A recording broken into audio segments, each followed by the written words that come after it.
Yeah, we're rolling.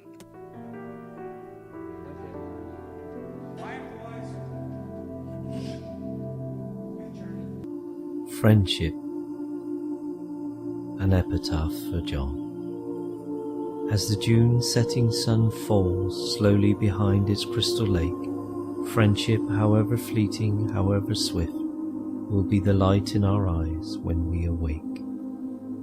A warm breeze kissed my face as I sat down beside the beach's broad walk, to stare and wonder about my life, where I am, and how to move forward.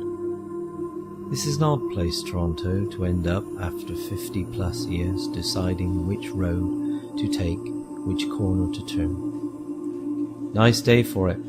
I looked up. The razor-sharp shafts of sunlight danced off his John Lennon spectacles. His hawk-like sallow features betrayed very little of what was to emerge from our future conversation. He lit up a cigarette and took a long draw, and puffed out several wispy clouds into the balmy evening air. Environmental friendly this guy was not. "My name's John." He offered me his hand in a typical Canadian fashion. "Hi," I replied, trying in an odd way not to sound English, more a forced mid-Atlantic. "You're English," he croaked, within seconds of reflection. "Well, yes, I'm on vacation," was my reply, still trying an already failing attempt to hide my West Country roots. Why, I don't know. I pointed to the space beside me. He sat down. "Do you live around here?" I asked. "No, I come from Newmarket, Ontario. I'm down here for a convalescent from my operation." With a skinny finger, he pointed towards a large white clapperboard house behind us.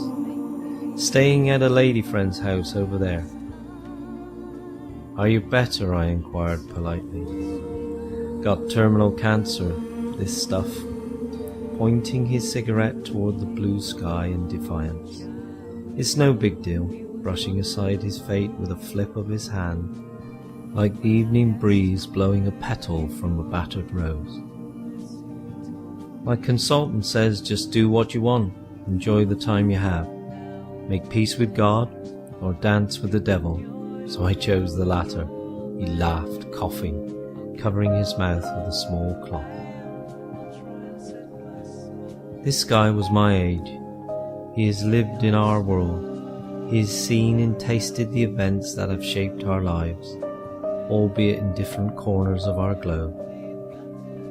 Kennedy's assassination, the moon landing, the feeling of freedom given to us in the 60s, a world turned upside down by our greed and ignorance. All this and much more. Yet here on a bench by a lake, our paths crossed. I was to carry on, to choose my next road, to write my next chapter, to do, to live. John's journey was coming to an end. He could not write his last pages, so I decided to do it for him. We talked and laughed about our lives as the evening light slowly fell. "I'm afraid it's time for my bed," he said, now looking very weary. "Me too," I said. I could have stayed in the cool evening and talked to him for many, many more hours. He stood up and we shook hands. I wanted to hug him, but with typical English reserve, I just patted his arm. "Take care, John," I said. "I will," he smiled. As I walked away, I turned back.